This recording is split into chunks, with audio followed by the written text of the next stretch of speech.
जय जय रघुवीर समर्थ. शुका सारिखे पूर्ण वैराग्य जाते. वसिष्ठा परिज्ञान योगेश्वराचे. कवी वाल्मिका सारिखा मान्य ऐसा.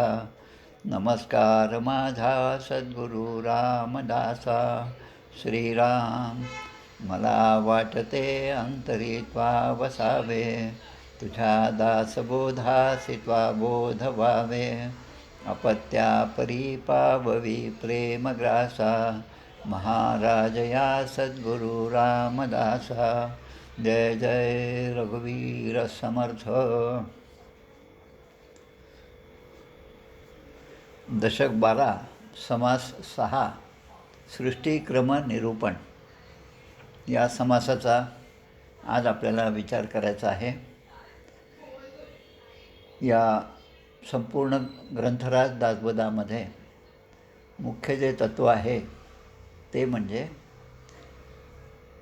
ज्याची सुरुवातच अशा प्रकारे झालेली आहे की जो ये ग्रंथीचा विवेक, या ग्रंथामधला विवेक जो पाहिल तो सर्वश्रेष्ठ पदवीपर्यंत जाणार आहे, त्याला सर्वश्रेष्ठ पदवी प्राप्त होणार आहे. मग आता विवेक कसा आपण धारण करायचा, विवेकाची शक्ती काय, विवेकाची ओळख काय. कारण हा सगळ्यात आवडता समर्थांचा शब्द असेल तर विवेक आणि वैराग्य. आणि विवेक असेल वैराग्य नसेल तरी धोका आहे. वैराग्य नुसतं असून उपयोग नाही, विवेक असलाच पाहिजे. दोन्ही गोष्टी ज्याच्या ठिकाणी आहेत तो मुक्तच आहे. तो देहामध्ये असला तरी तो मुक्त आहे, कारण त्याच्या ठिकाणी विवेकबुद्धी आहे. विवेकाचे फळ ते सुख, अविवेकाचे फळ ते दुःख. मग विवेक म्हणजे काय. या जगामध्ये दिसणाऱ्या प्रत्येक वस्तूमध्ये आपण एक निवड करायची आहे. त्याचे 2 भाग करायचे. ही माझ्या कामाची आहे आणि ही माझ्या कामाची नाही, असा जर आपण विचार केला तर माझ्या कामाचं हे ठरवणारा कोण, मी. आणि देहबुद्धीनं जर मी ठरवलं तर माझ्या कामाचा पैसा आहे, माझ्या कामाचं धन आहे, माझ्या कामाचं जमीन आहे, माझ्या कामाचं घर आहे, हे सगळं आहे. पण पारमार्थिक दृष्टीने माझ्या कामाचं दुसरा कोणीच नाही, एक भगवंताशिवाय दुसरा कोणीच नाही. नान्यम जाने नैव जाने न जाने. अशा प्रकारचा ज्याचा निवाडा झाला आहे तो खऱ्या अर्थाने सुखी आहे, त्याने परब्रह्माला प्राप्त केलं आहे. आता या परब्रह्माचा विचार जो आहे तो परब्रह्म कसं आहे, ते मला प्राप्त होऊ शकतं का, आणि ते प्राप्त होण्यासाठी मला स्वतःला काय करावं लागेल, असं सगळं मार्गदर्शन या दिव्य अशा ग्रंथामध्ये, ग्रंथराज दासबोधामध्ये केलेलं आहे. आणि एक चांगली कवितासुद्धा आहे. कुठे कोणता वेद वेदांत पाहू, कुठे शब्दसंभार शोधीत जाऊ. कशाला कुणाला पुसू ब्रह्मवेद, मला दासबोधीच लाभेल बोध. एका या ग्रंथामध्ये सगळा बोध समर्थाने आपल्याला करून ठेवलेला आहे. ब्रह्माचं स्वरूप काय. आता जे स्वरूपातीत आहे त्याचं स्वरूप काय, असा प्रश्न विचारला. मग स्वरूपातीताचं स्वरूप सांगणं म्हणजे पुन्हा मायेचा आधारच घ्यावा लागतो. आणि मायेच्या बळे करी नसतं ऐसे वांछित होते मन. त्या सद्गुरूंचं वर्णनसुद्धा मी करू शकत नाही, कारण ते वर्णनाच्या पलीकडे असणारे आहेत. पण तरी पण लौकिकामध्ये मला ते वर्णन करावं लागतं, म्हणून मी ते करत आहे.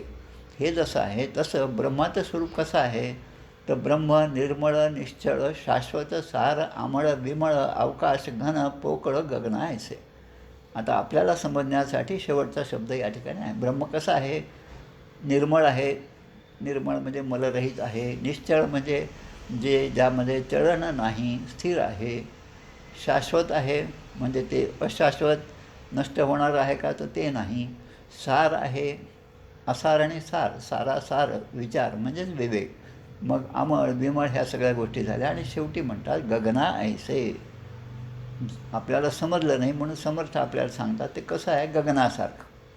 आता आपण कोणालाही म्हणतो बा, ते इतकं मोठे पुरुष आहेत, त्यांना आपण या ठिकाणी कार्यक्रमाला बोलावलं, त्यांचं वर्णन काय करावं. ते अगदी अगाध अशा गगनासारखे आहेत. त्यांचं मनसुद्धा गगनासारखं आहे.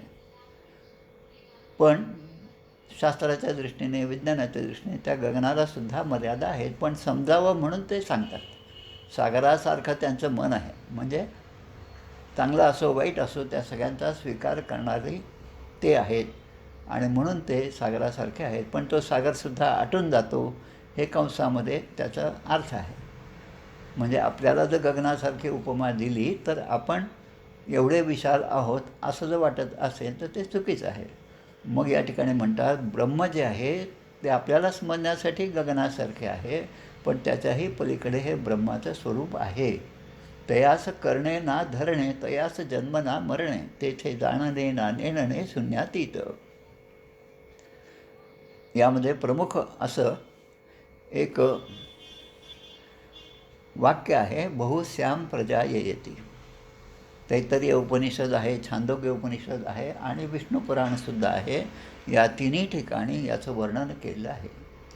अगदी त्याची सुरुवात म्हणजे एका छोट्या गोष्टीकडून आपण करूया, ते समजावून घेऊया. कारण परब्रह्माचं स्वरूप काय हे पहिल्या 3 ओव्यामध्ये या ठिकाणी सांगितलेलं आहे. आता एक शब्द घ्या, शिव. त्याची जर फोड केली तर श, ई, व आणि अ व्याकरणाच्या दृष्टीने आणि सहजपणे समजेल अशा दृष्टीने म्हटलं तर शिव या शब्दामध्ये जो इकार आहे, हे इकार म्हणजे त्याची शक्ती आहे. शिव शब्दातील इकार काढून टाकला तर मग काय राहिलं? शव. जे काहीच करू शकत नाही, जे विचार करू शकत नाही, हालत नाही, बोलत नाही, डुलत नाही, काहीच नाही, विचारशक्ती नाही, मग त्याला विवेक समजणार कसा, त्याला वैराग्य समजणार कसा, असं ते शवस्वरूप आहे. आता त्यामध्ये जे चैतन्य आहे ते त्या इकाराने निर्माण झालेलं आहे. म्हणजे इकार म्हणजे त्याची शक्ती. म्हणून परब्रह्म जे आहे ते स्वतःहून काही करत नाही. तयास करणे ना धरणे, तयास जन्म ना मरणे. कारण एकदा जन्म झाला की मरण हे निश्चित आहे. जन्म होणं कदाचित ॲक्सिडेंटली असेल, पण मरण मात्र हे शाश्वत आहे. मरणारच. जो उपजला तो मेलाच. तेथे जाणणे नेणणे शून्यातीत. मग पुढे म्हणतात की आता परब्रह्म हे कसं तयार झालं, हे जरा अवघड गोष्ट आहे. खरं म्हणजे आज जी आहे आपल्याला सांगायची ती सगळी अवघड गोष्ट आहे. पण त्याचं स्वरूप थोडंसं आपल्याला समजावं म्हणून या ठिकाणी आपण हा समास घेतलेला आहे. सर्वेश्वर सर्वज्ञ साक्षी दृष्टा ज्ञानघन परेश परमात्मा जगज्जीवन मूळ पुरुष. या सगळ्या विशेषणांचा अर्थ एकच की परब्रह्म. त्या परब्रह्माच्या ठिकाणी संकल्प उठला. आता हे समजणं कसं आहे की जसं घरामध्ये मी एकटाच आहे, बाकी कोणी नातेवाईक घरचे बायका मुलं सगळे गावाला गेलेत आणि मी एकटा घरात आहे. आता मी एकटा घरात आहे असा माझ्या मनामध्ये विचार आला आणि तो एक विचार आल्याबरोबर मग माझ्या मनामध्ये एक संकल्प झाला. आता एकटंच बसून काय करावं? कारण एकटेपण जे आहे ते कोणालाच सहन होत नाही. कुठेतरी दुसऱ्याची मदत पाहिजे, दुसऱ्याचा सत्संग पाहिजे, दुसऱ्याचा संग पाहिजे आणि दुसऱ्याचा कुसंग असेल तरी चालेल, म्हणजे असे म्हणणारी पण माणसं आहेत. मग ते काय करतात, मग एक फोन करतात, अरे काय मी आज एकटाच आहे, दिवसभर मला दुसरं काम नाही, तू येतो का माझ्याशी गप्पा मारायला, असं म्हणून त्याला बोलावतात. आता येणारा माणूस हा सत्वगुणी असेल तर त्याच्या संगतीमध्ये परब्रह्माचा विषय त्या ठिकाणी बोलला जाईल. येणारा माणूस रजोगुणी असेल तर त्याच्या रजोगुणामध्ये आपण वाहत जातो आणि आपल्यातला रजोगुण वाढीस लागतो. येणारा माणूस जर तमोगुणी असेल तर त्या तमोगुणामध्ये आपण वाहत जातो आणि आपल्यामध्ये सुद्धा ते तमोगुण येतात. आणि मग प्रश्न पडतो या ठिकाणी, सत्वगुणे भगवत भक्ती, रजोगुणे पुनरावृत्ती, तमोगुणे अधोगती पावती प्राणी. त्यामुळे कोणाच्या संगतीत राहे आणि मी कोणाच्या संगतीत आहे यावर माझं भविष्य किंबहुना आत्ताचं जे माझं काय म्हणतो आपण त्याला प्रेझेंट, आता जे माझे आहे, जे काही माझं कार्य, जे काही माझ्या हातून होणार आहे ते कशा प्रकारचे असणार हे त्या संगतीमध्ये ठरत असतं. चांगल्या फुलाच्या संगतीमध्ये त्या सुगंधाच्या आसपास आपण असलो तर आपल्या त्या फुलाला स्पर्श केल्यावर आपल्या हातालासुद्धा तो सुगंध येतो. तसं सत्संगती आहे. त्या सत्संगतीमध्ये गेल्यानंतर हळूहळू चांगल्याच गोष्टी आपल्या कानावर पडणार आहेत. आणि आता चांगल्या गोष्टी कानावर पडल्या म्हणजे ज्या आधीच्या नको असलेल्या गोष्टी आहेत त्या मला नको होत्या, त्याचा संग्रह मी करायला नको होता, स्वजन जनधनाचा व्यर्थम्या स्वार्थ केला, रघुपती विना आता चित्त कोठे न राहे. हा जो विचार आहे तो कालांतराने हळूहळू उपासनेने आपल्याकडे येतो. मग हे परब्रह्म कसं होतं, मुळामध्ये कसं होतं आणि त्याला संकल्प झाला म्हणजे काय झालं, त्याने फक्त विचार केला. जसा मी विचार केला मी एकटा आहे म्हणून मी दुसऱ्यांना आणलं, तसं हे परब्रह्म जे आहे ते स्वतःहून काहीच करत नाही, पण संकल्पाने मनात विचार केला आणि मी फोन केला, मग 4 माणसं आले, मग आमच्या गप्पा सुरू झाल्या. हा जसा प्रपंच आहे तसंच या ठिकाणी सुद्धा संकल्प उठल्याबरोबर षड्गुणेश्वर बोलीजे त्याला आहे. षड्गुण 6 गुण असणारा भगवंत म्हणून भग हे म्हणजे षड्गुण आहे. आणि मग त्याला त्याचं खरं स्वरूप हे अर्धनारी नटेश्वर म्हणजे भगवान शंकराचंच रूप आहे. पण शंकर आणि पार्वती, लक्ष्मी आणि व्यंकटेश, राम आणि जानकी, सीता आणि पती सीतापती म्हणजे त्या ठिकाणी रामच आहे पण सीतेसहित आहे, म्हणजे लक्ष्मीसहित आहे, म्हणजे मायेसहित आहे. कारण एकटा परब्रह्म एकटे परब्रह्म काहीच करू शकत नाही, म्हणून त्याला जे करायचं आहे ते करून घेण्यासाठी मायेचा आश्रय त्याला घ्यावा लागतो. आणि म्हणून पुढच्या आता 4थ्या ओळीपासून 18व्या ओळीपर्यंत या ठिकाणी सृष्टीचा उत्पत्तीचा क्रम सांगितला आहे. आता हा उत्पत्तीचा क्रम कसा आहे ते थोडं लक्षात घ्या. ते मूळ माया बहुगुणी, मूळ माया म्हणजे अगदी एक असे स्टेज की ज्या ठिकाणी तेच आहे, त्याच्या पलीकडे काय हे विचारू नका, कारण तो आपल्याला सांगता येणार नाही, समजणार पण नाही, पण ते सगळ्यात श्रेष्ठ पद आहे. तो बहुगुणी आहे. ती मूळ माया ही बहुगुणी आहे म्हणजे अनेक गुण तिच्यामध्ये आहेत. आणि अधोमुखे गुणक्षोभिणी, ती कशी झाली, ती अधोमुख म्हणजे खालच्या बाजूला, अध आणि ऊर्ध्व हे 2 शब्द आहेत. ऊर्ध्वं गच्छति सत्वस्था मध्ये तिष्ठन्ति राजसा आणि अधो गच्छन्ति तामसाः. तर अधोमुखे गुणक्षोभिणी म्हणून तिला अधोमुख म्हणजे ती उलटी झाली, उफराटी झाली, त्यालाच आपण म्हणतो ऊर्ध्वमूलम अधशाखम अश्वत्थम प्राहुराव्यम छंदांसी यस्य पर्णानी तस्यम वेदस वेदविद. 15वा अध्याय गीतेचा. झाड केव्हा खालून वर वाढतं, पण हे सगळं संसार हा जो वृक्ष आहे संसाररूपी तो वरून खाली येतो. वरून म्हणजे मूळ स्वरूपापासून मूळ माया, मग गुणमाया, एकानंतर एक पायऱ्या त्या खाली येण्याच्या म्हणजे संसाराकडे त्यांचा प्रवास सुरू आहे. म्हणजे त्याला आपण म्हणतो ही निर्मिती, सृष्टी कशी उत्पन्न झाली, तिचा क्रम काय आहे ते या ठिकाणी सांगितलं आहे. मग त्यामध्ये गुणत्रय तिजपासून निर्माण झाले. 3 गुण. आधी बहुगुणी अशी मूळ माया, त्यापासून गुणक्षोभिणी म्हणजे गुणांचा क्षोभ झाला, त्रिगुण आले आणि त्रिगुणापासून मग तिजपासून निर्माण झाले. पुढे विष्णू झाला निर्माण, जाणती कळा सत्वगुण, जे करीत आहे पाळण त्रैलोक्याचे. आता आपण आपल्या घरचा विचार करू, आपल्या स्वतःचा विचार करू. आपण श्री क्षेत्र सज्जनगडावर जातो. जाण्यापूर्वी आपल्याला आधी कुठूनही जातो मी सातारा गाव लागतं. या सातारा गावाचा 3 शब्द आहेत त्याच्यामध्ये, स, त आणि र. त्रिगुणाच्या दृष्टीने विचार केला. स म्हणजे सत्वगुण, त म्हणजे तमोगुण, र म्हणजे रजोगुण. जोपर्यंत सत्वगुण वाढीस लागत नाही आणि ते वाढीस लागण्यासाठी तमोगुण आणि रजोगुण कमी झाला पाहिजे. म्हणून रजोगुण माझ्यातला, तमोगुण माझ्यातला जसा जसा कमी होईल तसं माझं चित्त सज्जनगडाकडे धाव घेणार आहे, म्हणजे त्या सत्वगुणाकडे धाव घेणार आहे. तेथे जागृत रामदास बिलसे जो या जना उद्धरी. म्हणजे जसं साताऱ्याला गेल्याशिवाय सज्जनगडावर जाता येत नाही, तसं हे 3ही गुण, तमोगुण तर नकोच आहे, रजोगुण अधूनमधून असायला काही हरकत नाही. मुलगा अभ्यास करत नाही त्याला मारलं पाहिजे, त्याला वटणीवर आणलं पाहिजे, त्याला सन्मार्गाला आणलं पाहिजे, इथपर्यंत ठीक आहे. पण आता मीच एकटा सत्वगुणी आहे, बाकीच्यांना काही समजतच नाही, बाकी सगळे तमोगुणामध्ये घोर निद्रेमध्ये आहेत, असा विचार करून चालणार नाही. पण तो सत्वगुण त्याचासुद्धा अहंकार असतो, त्याचासुद्धा मी त्याग केला पाहिजे.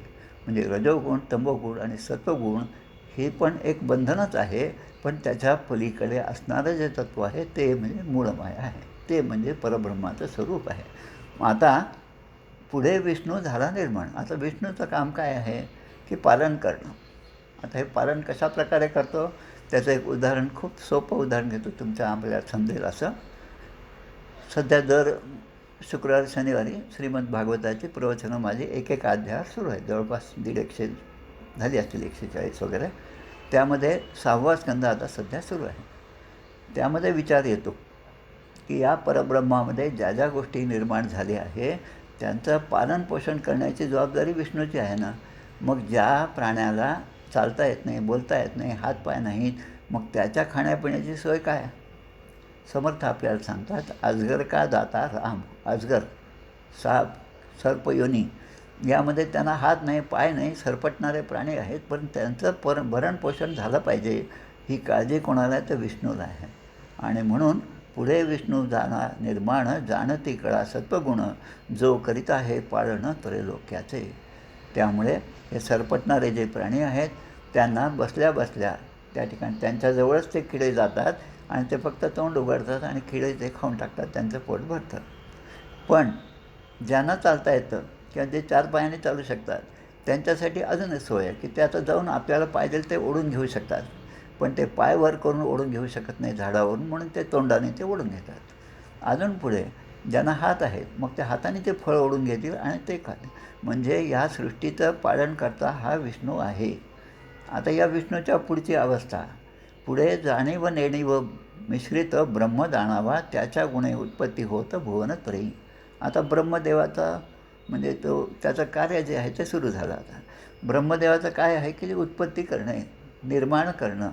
आणि आता उत्पत्ती करण्यामध्ये ब्रह्मदेवाला सुद्धा जेव्हा त्यांचा जन्म झाला, ब्रह्मदेवांनी जेव्हा त्या भगवंताच्या नाभिकमळातून त्या कमळामध्ये ब्रह्मदेव प्रकट झाले, तेव्हा त्यांनाही आपल्या कशासाठी जन्म झाला हे कळत नव्हतं आणि ते शोध घेत होते. पण शेवटी त्यांच्यामध्ये जेव्हा भगवंतांनी प्रवेश केला तेव्हा त्यांना ती बुद्धी झाली की आता मला काहीतरी निर्मिती केली पाहिजे. आणि मग ते भगवंताला म्हणतात की या निर्मितीचा अभिमान मला होऊ नये. अशा प्रकारे ब्रह्मदेवाची उत्पत्ती झाली आणि त्याच्या गुणे उत्पत्ती होतं भुवनत्रय. हे सगळं भुवनत्रय, त्रिभुवन हे निर्माण झालं. आता ह्या 2 गोष्टी झाल्या. पुढे रुद्र तमोगुण सकळ संहाराचे कारण. आता फक्त विचार करा, परवाच छानपैकी श्रीमद भागवत प्रवचनं सुरू होते टी व्हीवरचं, त्यामध्ये त्यांनी सांगितलं. आता नेहमीचं उदाहरण म्हणजे सासू सुना. ते म्हणतात की सासू गेलीच नाही, सासू आहे, आजी सासू आहे, पुन्हा तिची सासू आहे, तिची सासू आहे. असं करता करता आमच्या 50 पिढ्याच्या सासू ज्या असतील त्या सुनेने कोणाची सेवा करावी असा प्रश्न येतो. आणि मग तिने एकीची सेवा केली की दुसरी नाराज होईल. पण हा घोळ जो आहे तो परब्रह्माने आपल्यासाठी सोपा करून ठेवला. थोडं थोडं वय झालं की एक माणूस जातो आणि दुसरा माणूस त्या ठिकाणी येतो. अश्वत्थ प्राहुर व्ययम. त्या अश्वत्थ वृक्षाकडे पाहिल्यानंतर त्याच्यातलं कोणतं पान गळून पडलं आणि नवीन पान केव्हा आलं हे समजत नाही. हा संसार वृक्ष आहे. आणि म्हणून या ठिकाणी जाणं आणि येणं, प्रगट होणं आणि पुन्हा ते जाणं, त्याचा नाश होणं, त्यासाठी समर्थ म्हणतात लाविले भ्रमण जगदीशे. हे भ्रमण जे आहे ते जगदीशाने परब्रह्माने लावलेलं आहे. आणि मग हा तमोगुण जो आहे तो रुद्र, ती देवता म्हणजे रुद्र आहे, सकळ संहाराचे कारण. तो सगळ्यांचा संहार करतो. त्याने हा संहार केला नसता तर या ठिकाणी कितीतरी लोकसंख्या निर्माण झाली असती. मालथसचा सिद्धांत झाला नाही तर मग काय झालं असतं? त्याने सांगितलं की जरी लोकसंख्या वाढली तरी काहीतरी होईल आणि सगळ्यांचा नाश होईल. हे उत्पत्ती, स्थिती आणि लय यासाठी असणाऱ्या तिन्ही देवता आहेत.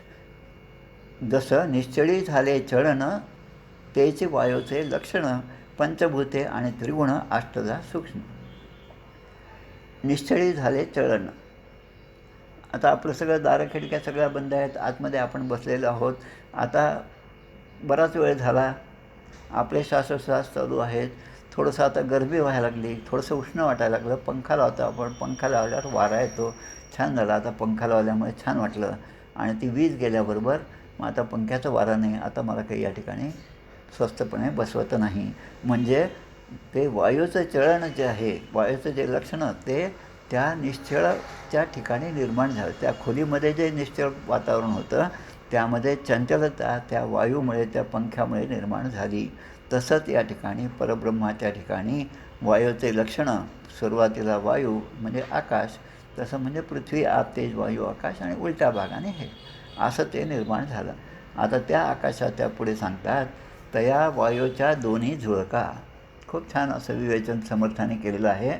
आणि जो सुज्ञ आहे, जो मन लावून हे वाचन करतो, त्याच्या अंतरंगामध्ये समर्थ येतात. आपण सुरुवातीलाच म्हटलेलं आहे की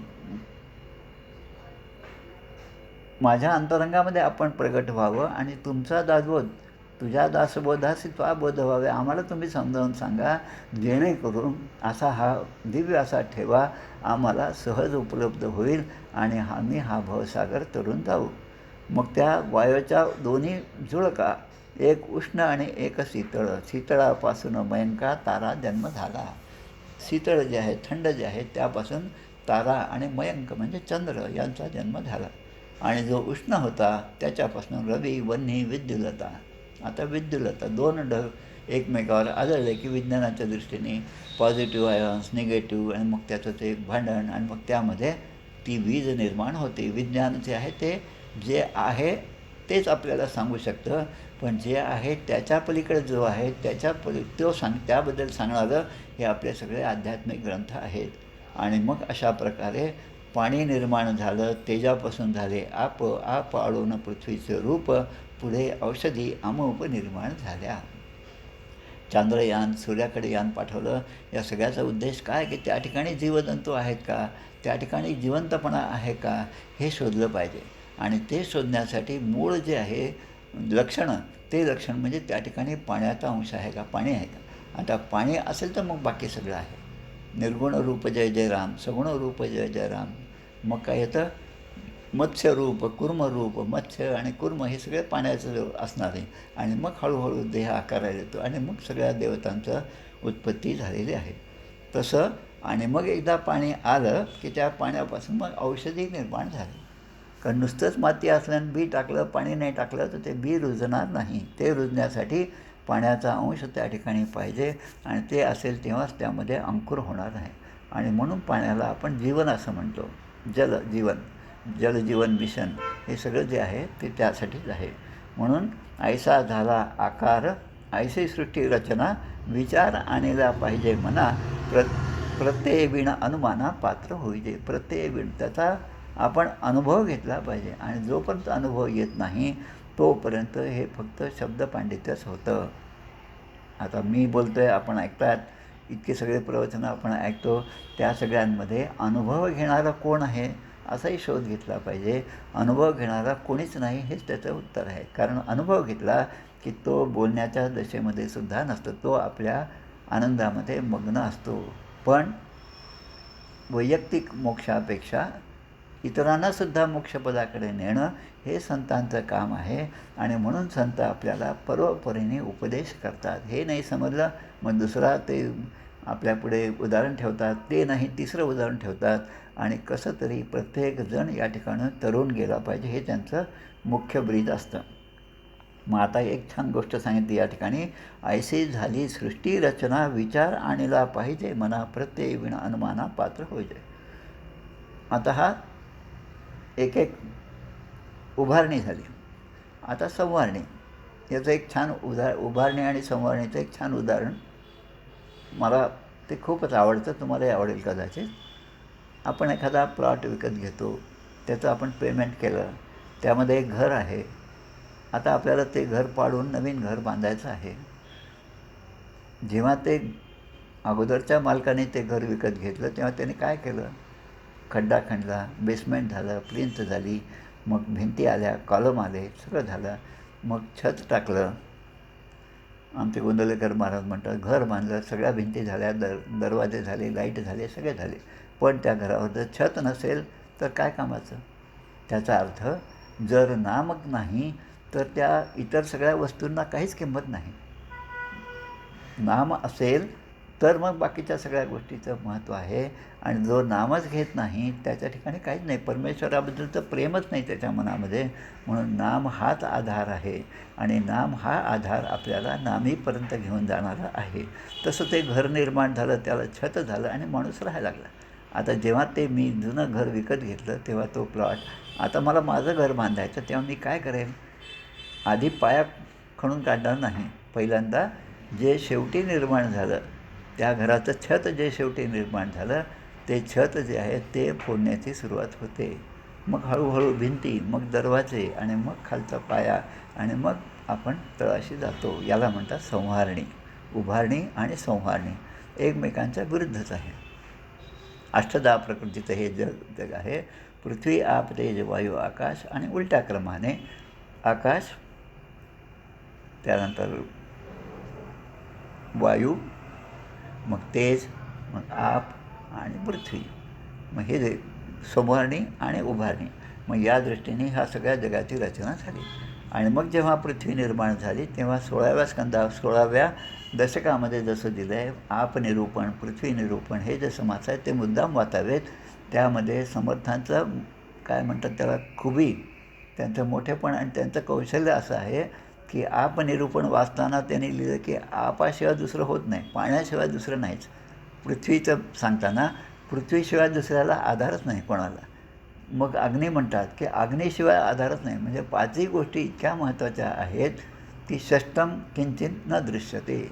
पाचाच्या वेळ 6वा हा कुठेही नसतो, कारण 5च आहे. पंचमहाभूतांचंच हे सगळं निर्माण झालं आहे. आणि पंचमहाभूतं आणि त्रिगुण. मग ऐसा झाला आकार येण्याची न्याय संहार. जसं ते घर तयार झालं, त्याचा आकार झाला. आता तो आकार बिघडायचा असेल तर ज्या क्रमाने उभारणी झाली त्याच्या उलट क्रमाने त्याचा संहार केला पाहिजे, तरच आपल्याला त्या ठिकाणी नवीन घरं बांधता येईल. जे जे जेथून निर्माण झाले ते तेथेच निमाले, येण्याची न्याय संहारिले महाप्रलयी. आता या ठिकाणी मूळ मायेचं लक्षण काय आहे आपण पाहिलं की ते मूळमाया बहुगुणी अधोमुखे गुणक्षोभिणी गुणत्रय तिथपासून निर्माण झाले. मग ते मूळमाया कशी आहे याचं वर्णन जे आहे ते या ठिकाणी केलेलं आहे. ओवी क्रमांक 19 ते 23. मूळमाया म्हणजे काय? 2-3 ओव्या वाचू आपण. जे जे जेथून निर्माण झाले तेथेच निमाले, येण्याची न्याय संहारिले महाप्रलयी. आद्य मध्य अवसान जे शाश्वत निरंजन, तेथे लावावे अनुसंधान, जाणते पुरुषी. मग म्हणतात होते जाते नाना रचना, परी ते काहीच तगेना. नवीन नवीन निर्माण होतं इथपर्यंत ठीक आहे, ते काही काळ राहतं आणि नंतर काही काळानंतर पुन्हा ते लयाला जातं. पुष्कळ संस्कृती निर्माण झाल्या, त्यांचा जन्म झाला, त्यांचे त्या संस्कृतीचे संस्थापक होते. आज त्यांची फक्त नावं इतिहासामध्ये आहेत, पण तो इतिहास, आजचं जे जग आहे ते त्यांची नावं विसरले, त्या संस्कृती पण गेल्या, कारण त्यांचा जो पाया होता तोच मूळ नव्हता. आणि फक्त सनातन वैदिक हिंदू संस्कृती जो धर्म आहे तो टिकून आहे, कारण त्याचा पाया जो आहे तो आमच्या ऋषीमुनींनी कित्येक काळापूर्वी तो निर्माण केला. त्यांनी ते सगळं स्थापन केलं आणि त्यांनी तो वाढवला. त्यामुळे या जगाची उत्पत्ती कशी झाली इथूनचा विचार आणि आजपर्यंतचा विचार, आणि हे सगळं विचार करत असताना मुख्य काय आहे की सामर्थ्य आहे चळवळीचे, जो जो करील त्याचे, परंतु तेथे भगवंताचे अधिष्ठान पाहिजे. तुम्ही काही करा, कुठलंही कार्य करा, कुठलीही संघटना करा, कुठलेही सामाजिक कार्य करा, त्यातल्या जे खरे कर्ते आहेत त्यांच्या ठिकाणी जर अध्यात्माचा गंध असेल, जर भक्ती असेल, इतरांबद्दलचं प्रेम असेल, दुसऱ्यासाठी झिजण्याची जर त्याला ती काय म्हणतात त्याला एक क्षमता असेल आणि तो झिजत असेल तर त्याने केलेलं प्रत्येक कार्य हे चांगलंच होणार आहे. मग या ठिकाणी म्हणतात द्रष्टा साक्षी अंतरात्मा सर्वत्र बोलती महिमा, परी हे सर्व साक्षिणी अवस्था मा प्रत्यय पाहावं. एक छानपैकी आरती आहे आमच्या रेणुका मातेची, माहूरच्या रेणुका मातेची. ती आरतीसुद्धा या मूळमायेचं स्वरूप पाहण्यासाठी फार महत्त्वाची आहे. ती आरती 2 मिनटात आपण पाहूया. आपल्या सगळ्यांनाच ते माहिती आहे.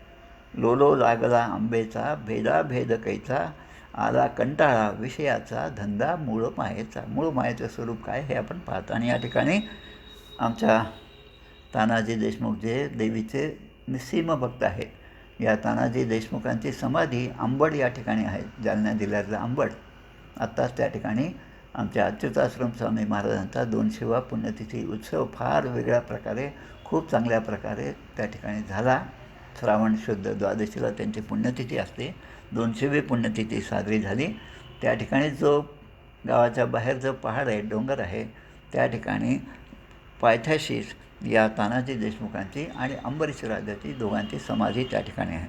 आणि हे तानाजी देशमुख सांगतात की भेदाभेद कैचा आला कंटाळा विषयाचा.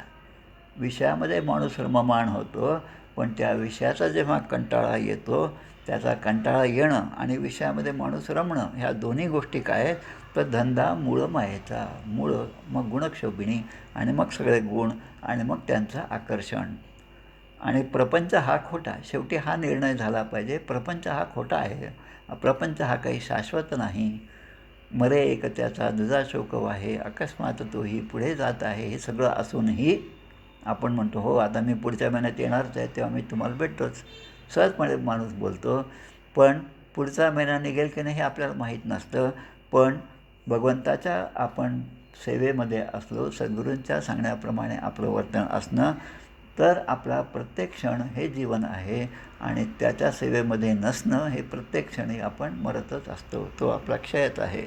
आणि मग या ठिकाणी म्हणतात पंचभूतांचा अधिकार केलासे सत्वर, नैनी देखिला आकार अवघा तो ईश्वर. प्रत्यक्ष परब्रह्म साकार रूपाने आकाराने माझ्यासमोर आहे. आणि नाही सुखदुःख देहाला कैचा अहंकार. देहाला सुखदुःख नाही, म्हणजे जे सुखदुःख देहाचं आहे, पण देह मीच नाही अशी ते भावना ज्यांच्या ठिकाणी आहे, जे स्वतः आत्मस्वरूप झाले, ते त्या देहाबद्दलची कुठलीच काळजी करतच नाहीत. आणि मग ते म्हणतात पाहे परमात्मा तो ध्यानी भासे शून्याकार. अशा ठिकाणी या चराचरामध्ये असणाऱ्या परमात्म्याची ज्यांनी ओळख करून घेतली, तो मात्र अखंड ध्यानामध्ये राहील. आणि मग त्याच्यासाठी अवघा संसार हा जो आहे भासे शून्याकार, असून नसल्यासारखा तो संसार त्याला भासेल. आणि मग म्हणतात पाहता मूळ पीठ पर्वत सकळामध्ये श्रेष्ठ, जेथे जगदंबा अवधूत दोघे भोपे भट, जेथे मोवाळे विंजाळे प्रणिता पाणी लोळे, तेथे तानाजी देशमुख झाला ब्रह्मनिष्ठ. म्हणजे या मूळ मायेचे स्वरूप काय आहे हे या रेणुकामातेच्या आरतीवरून आपल्याला लक्षात येतं. आणि मग या ठिकाणी म्हणतात की अशी अवस्था भक्ताची व्हावी, त्याने अखंड समोरच्या दिसणाऱ्या प्रत्येक वस्तूमध्ये परमेश्वराचंच ध्यान पाहावं, परमेश्वराचंच रूप पाहावं. अशी अवस्था येण्यासाठी मग काय करावं लागेल की जो उपाधीचा शेवट पावेल त्यास भ्रम ऐसे वाटेल, आणि जो उपाधीमध्ये अडकेल त्यास काढिता कवणं. आता उपाधी म्हणजे काय, अगदी लहान मुलाने समजण्यासारखी उपाधी म्हणजे छोटं उदाहरण, पतंग असतो आपला, बाजारात जाऊन आपण पतंग आणतो, तो जसा आणला तसा काही तो उडवता येत नाही, मग त्याला थोडीशी दोरी बांधावी लागते. ती दोरी मोठ्या भावाकडून, वडिलांकडून, बहिणीकडून बांधून घ्यावी लागते आणि मग तो उडतो. आता तो उडत असताना पुन्हा अजून, आता ती दोरी जे त्याला बांधतो आपण, ती त्या पतंगाची उपाधी. आणि ती दोरी बांधूनही पतंग जर उडला नाही तर मग त्याला एक शेपूट खाली लावतात. ते शेपूट लहान झालं तर मोठं करतात, मोठं झालं तर लहान करतात. ही सगळी त्या पतंगाची, मूळ पतंगाची ही उपाधी आहे. आणि समर्थ आपल्याला सांगतात उपाधी देहे बुद्धीते वाढविते, परी सज्जना केवी बाधू शकेते. देह हीच उपाधी आहे. कोणाची? आत्म्याची. ते आवरण आहे. आणि ते आवरण असल्यामुळे मूळ स्वरूप जे आहे त्याचा विसर माणसाला पडतो. आमच्या अमरावतीच्या आदरणीय मंदाताई गंधे आहेत, त्या खूप छान उदाहरणं देतात. गणिताच्याच त्या शिक्षिका असल्यामुळे गणिताचं उदाहरण खूप छान देतात. त्या म्हणतात बोर्डावर एक त्रिकोण काढा आणि मग त्याच्यामध्ये मध्ये एक रेष काढा आणि मग प्रश्न विचारा, अगोदर किती त्रिकोण होते? कोणी सांगेल एक होतं. मग ती रेष काढल्यावर किती त्रिकोण आहेत? की लगेच उत्तर येतं 2. पण मुळामध्ये त्रिकोण 3 आहेत. कारण मूळ जो त्रिकोण होता त्याचा विसर पडला त्या एका रेघेमुळे. ती रेघ म्हणजे माया आहे आणि त्या मायेमुळे आपल्याला 2 दिसतात. खऱ्या अर्थाने ते 3 आहेत. आणि म्हणून उपाधी देहे बुद्धीते वाढविते, परी सज्जना केवी बाधू शकेल. जो उपाधीमध्ये अडकेल त्यास काढिता कवणू. मी या उपाधीमध्ये अडकलो असं ज्याला वाटत नाही, त्याला त्यातून बाहेर काढणं फार अवघड आहे. पण हळूहळू बद्धाकडून मुमुक्षत्वाकडे जो जातो, त्या मुमुक्षत्वाच्या ठिकाणी माझा जन्म कशाशी झाला, माझं कार्य कोणतं, मी आता काय केलं पाहिजे जेणेकरून माझं हित होईल. श्रेय आणि प्रेय या 2 गोष्टी सांगितल्या. त्यापैकी श्रेयस्कर काय आहे? प्रिय तर सगळ्यांनाच आवडतं, तेच आपल्याला पाहिजे असतं, त्याच्या विरुद्ध नको असतं. पण माझ्या तब्येतीसाठी, माझ्या चांगल्यासाठी, माझ्या भल्यासाठी, माझ्या म्हणजे या जीवनाची पूर्तता येण्यासाठी मला काय केलं पाहिजे याचा विचार माझ्या मनामध्ये आला पाहिजे.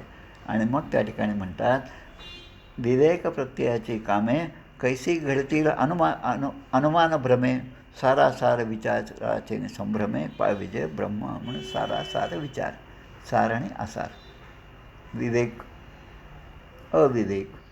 आता याचा निवाडा जो आहे तो निवाडा फार महत्त्वाचा आहे. पण हे समजेल कसं आपल्याला? पुस्तकं वाचून बऱ्याच गोष्टी समजतात, अगदी खरं आहे. पण पुस्तक वाचूनच सगळं समजतं असं नाही. 95% जरी पुस्तक वाचून समजलं तरी पुन्हा भगवंताची कृपा पाहिजे. आणि ती भगवंताची कृपा म्हणजे एखाद्या नोटेवर असणाऱ्या त्या गव्हर्नरची सही आहे. जोपर्यंत ती सही नाही तोपर्यंत ती नोट घेऊन तुम्ही कुठे गेला तरी ती खोटीच नोट आहे. आणि जेव्हा ती सही प्राप्त होईल तेव्हा त्याला खरेपणा प्राप्त होतो. तसं आपण कितीही प्रयत्न केले तरी त्यामध्ये भगवंताची कृपा ही मुख्य आहे. आणि ती भगवंताची कृपा आपल्यावर व्हावी म्हणून आपल्याला कुठल्या तरी सद्गुरूची कृपा अगोदर झाल्या पाहिजे. सद्गुरूची कृपा झाली तर मग या सगळ्या गोष्टी आपल्याला सहजपणे समजतील असं समर्थ आपल्याला सांगतात. आणि सद्गुरूंचं महत्त्व जे आहे ते समर्थांनी खूप चांगल्या प्रकारे अनेक समासांमध्ये सांगितलेलं आहे. पुढे एक समास येतो याच दशकामध्ये 12-10. आपण यथेष्ट जेवणे उरले ते अन्न वाटणे, परंतु वाया दवडणे हा धर्म नव्हे. तैसे ज्ञाने तृप्त व्हावे, तेच जनास सांगावे, तर ते न बुडो द्यावे बुडते असे. सद्गुरू काय करतात? भवव्याघ्रे घालून उडी, या भवनदीमध्ये उडी घालतात आणि आपल्या मुलाची, आपल्या वत्साची त्यातून ते बाहेर काढतात. त्याला त्या नदीमधून वाहून जाऊ देत नाही, त्याचं रक्षण करतात. आणि मग ब्रह्मांडीचे महाकारण ते मूळ माया जाणं, अपूर्णास म्हणती पूर्ण विवेकहीन. जे अपूर्ण आहे त्यालाच विवेकहीन लोक त्याला पूर्ण असं म्हणतात. अविनाश, माणसाचं नाव असतं अविनाश, वाईट काहीच नाही. पण अविनाश जेव्हा जातो तेव्हा मग आपण म्हणतो अविनाश याचा या दिवशी त्याने देह ठेवला. म्हणजे हे नावाचे झाले, पण विनाशी आणि अविनाशी याचा फरक आपल्याला तो त्याच्या देहाने देह आहे म्हणून तो गेला असं म्हणतो.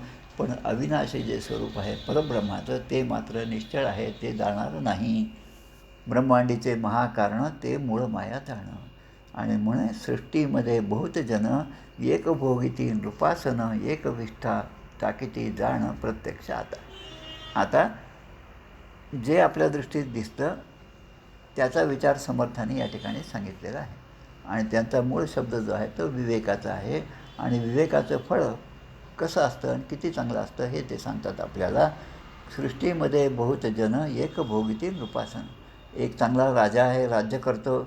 आणि दुसरा एकविष्ठा टाकीती जाणं प्रत्यक्ष. आता प्रत्येकाच्या अंतरंगामध्ये भगवंताचं वास्तव्य आहे, अगदी खरं, 100% खरं. मग भगवंताचं वास्तव्य असेल तर प्रत्येकाकडून तो नामस्मरण का नाही करून घेत?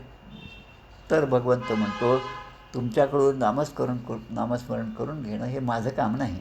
त्यासाठी तुम्हाला बुद्धी दिली, मन, बुद्धी, चित्त, अहंकार, सगळ्या गोष्टी तुम्हाला दिल्या आहेत. कारखान्यामध्ये जेवढ्या गोष्टी पाहिजे तेवढ्या सगळ्या दिलेल्या आहेत. आता कारखान्यामध्ये जे काम करतात त्यांनी तिथल्या उपलब्ध सामुग्रीनुसार ती वापरून चांगल्या प्रकारे उत्पादन करणं हे त्यांचं काम आहे. आणि ते जर त्यांनी नाही केलं तर हा कारखाना ज्यांनी निर्माण केला तो म्हणतो की उगीचच मी हा कारखाना या ठिकाणी उभा केला, आता मला कोणत्याही क्षणी तो बंद केला पाहिजे. त्या निर्णयावर तो येतो आणि मग ते कारखान्यामध्ये काम करणारे सगळे बेकार होतात. हे जसं आहे तसं ज्या परब्रह्माच्या प्राप्तीसाठी मनुष्य देह दिला तो आपल्याला दिला, आता त्याचे उपकार समजून आपण त्याचंच होऊन राहणं ह्याच्यातच मोठेपणा आहे, याच्यातच शहाणपणा आहे. पण त्याला सोडून मी माझ्याच ताकदीवर सगळा समुद्र ओलांडून जाईल असं जो म्हणतो तो मात्र त्या समुद्रामध्ये गेल्यानंतर कुठेतरी गटांगळ्या खाणार आहे. पण नाव, परमेश्वराचं नाम हे त्या होडीसारखं आहे, ज्यामध्ये बसल्यानंतर आपल्याला आता काळजी करायची झाल्या नाही. ते नाम सोपेरे रामकृष्ण गोविंद वाचेसी सद्गद जपा आधी. तसा जप झाला पाहिजे. तसा जर झाला तर ते परब्रह्म मला पलीकडे केव्हाच नेऊन सोडणार आहे. पण माझा त्याच्यावर विश्वास असला पाहिजे. 100% शरणागती प्रपन्नामृत अशी अवस्था आपली झाली पाहिजे.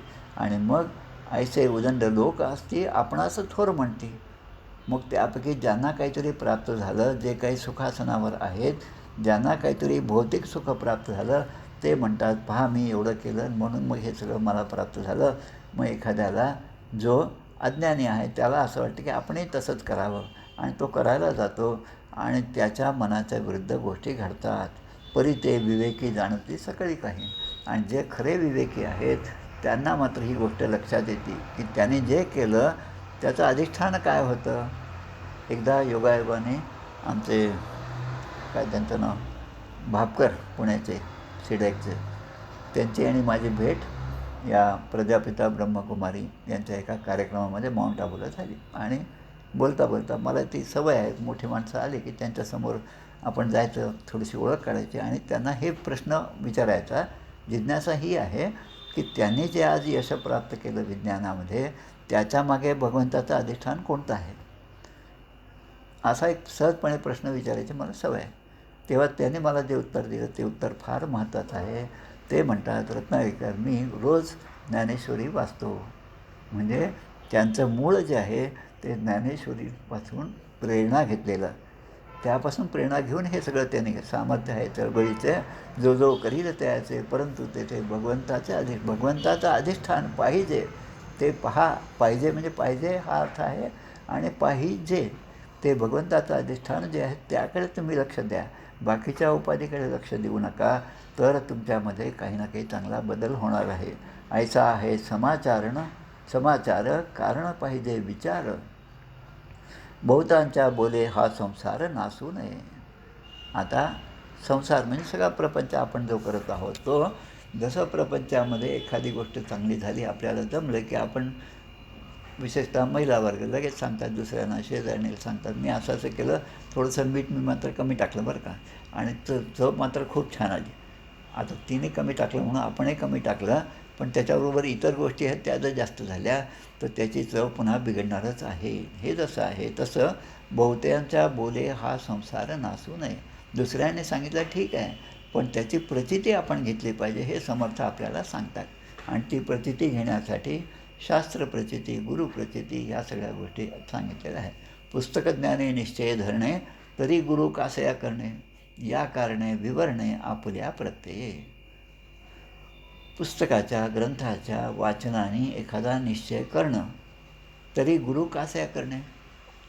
म्हणजे सगळं परब्रह्माचं वर्णन कित्येक पुस्तकामध्ये दिलेलं आहे. ते वाचल्यानंतर आपल्याला असं वाटतं की आता मला सगळं समजलं. पण आमचे गोंदलेकर महाराज म्हणतात ज्याला असं वाटतं की मला काहीच येत नाही, मला काहीच समजलं नाही, असं ज्याला वाटतं खरं त्यालाच समजलेलं असतं. पण जो थोडंसं वाचतो आणि सांगतो की मी आता परब्रह्माच्या स्वरूपाला प्राप्त झालो, मी आता जगद्गुरू झालो, मी आता असं झालं तसं झालं म्हणून स्वतःचा मी तो सांगत असतो, त्याला काहीच नाही समजलं असं लक्षात घ्यावं. म्हणून पुस्तकज्ञाने निश्चय धरणे तरी गुरु कासया करणे, या कारणे विवरणे आपुल्या प्रत्यय जो आहे प्रयत्न, प्रत्यय, विवेक, प्रबोध आणि वैराग्य, ही 5 शब्द समर्थांचे अत्यंत आवडीचे शब्द आहेत. म्हणून जो बहुतांच्या बोले लागला तो नेमस्त जाणावा बुडाला. दुसऱ्याने सांगितलं म्हणून मी केलं.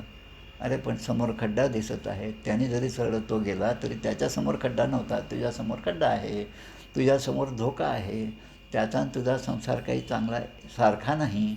त्याच्या जे काय परिस्थिती आहे ती वेगळी आहे आणि तुझी परिस्थिती वेगळी आहे. त्यामुळे त्याचं अनुकरण जर तू केलंस तर ते नुसतं अंधानुकरण होणार आहे. पण महाजनो येन गतस्थ पंथा, जे जे जैसे करती, जसं जसं महाजन म्हणजे मोठमोठे थोर मोठे माणसं जे करतात त्याप्रमाणे आपण केलं पाहिजे आणि तर आपल्याला चांगली गती प्राप्त होणार आहे. आणि मग शेवटी द्यायचं म्हणतात एक साहेब नसता कोणाला मुशारा मागावा. आता ज्याकडे आपण नोकरी करतो, ज्या साहेबाकडे, ज्या प्रपंचामध्ये जे काही मिळवायचं ते मिळवण्यासाठी ज्याच्याकडे आपण दिवसभर राबत असतो, तो जर एक असेल तर त्याच्याकडे मागता येते की आता शनिवार आहे, आता उद्या सुट्टी आहे, मला या मेहनतानं जो असेल तो मला त्या द्या, मोबदला द्या. पण 10 ठिकाणी आपण जर असं केलं तर वेळेवर आपल्याला कोणीच म्हणजे कामाला येणार नाही.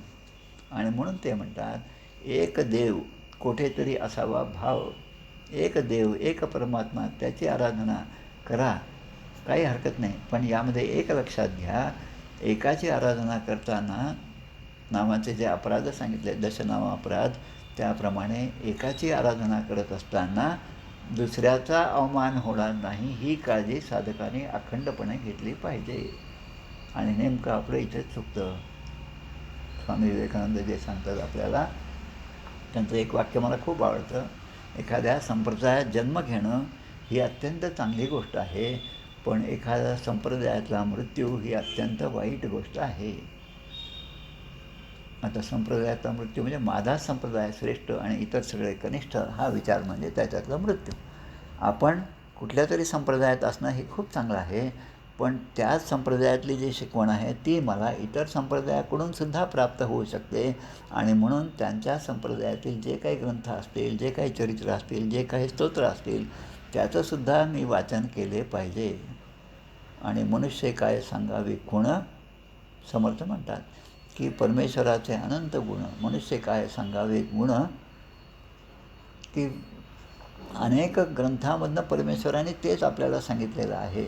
आणि ते अध्यात्माचं जे लक्षण आहे ते मला यावं यासाठी अनेक प्रकारचा अभ्यास, पुस्तकज्ञान का असेना ते पुस्तकज्ञान असलं पाहिजे. आणि त्याला गुरुकृपेची जोड झाली पाहिजे. गुरुकृपा, गुरु हे जे आहेत, क्वचित घेता आडनानं मार्गी लावतो त्वरे, जीव अत्यंत अजाण तेचे झाले सुजाण. अजाण अशा जीवाला सुजाण होण्याचं कार्य हे सद्गुरू करत असतात.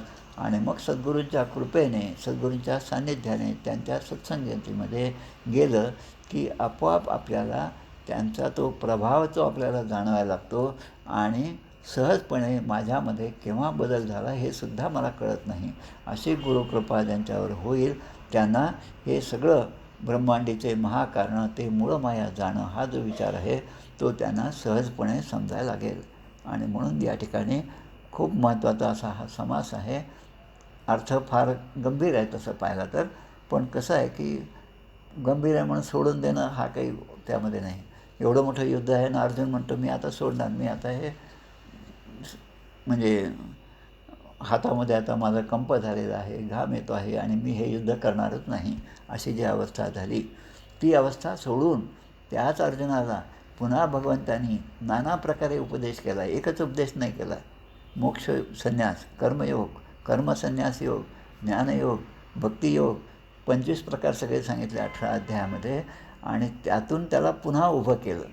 म्हणजे ज्यासाठी तुझा जन्म झाला ते कार्य करणं हा तुझा धर्म आहे. स्वधर्मे निधन श्रेय परधर्मो भयावहा, ही जाणीव एकदा त्याला करून दिली की मग झोपी गेलेला माणूस जागा होईल, जागा झालेला माणूस पळायला लागेल आणि तो आपल्या ध्येयापर्यंत जाईल. आणि म्हणून सद्गुरूंचं जे महत्त्व आहे ते महत्त्व समर्थ या ठिकाणी आपल्याला समजून सांगतात की तरी गुरु कासया करणे. सगळं जर त्याच्यामध्ये असेल तर मग गुरु कशाला पाहिजे विज्ञानामध्ये. म्हणून आधी थेअरी शिकवतात आणि मग प्रॅक्टिकल असतं. प्रॅक्टिकल कशासाठी असतं, थेअरीमध्ये जे शिकलो ते प्रॅक्टिकलमध्ये आपल्याला लक्षात आलं पाहिजे.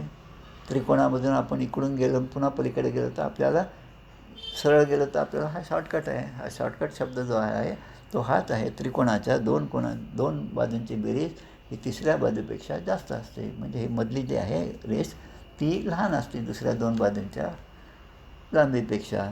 पण हे समजण्यासाठी ते आधी शिकलं पाहिजे, शिकून त्याचा उपयोग केला पाहिजे. आणि ते उपयोग झाल्यानंतर त्याचा उपयोग माझ्यासाठी मला किती चांगल्या प्रकारे करता येईल याचा विचार केला तर या कारणे विवरणे आपुल्या प्रत्यय असं समर्थ आपल्याला सांगतात. असा हा विचार या सृष्टिक्रमनिरूपण नावाच्या समासामधून आपण हा चांगला निश्चय करून तो घ्यावा.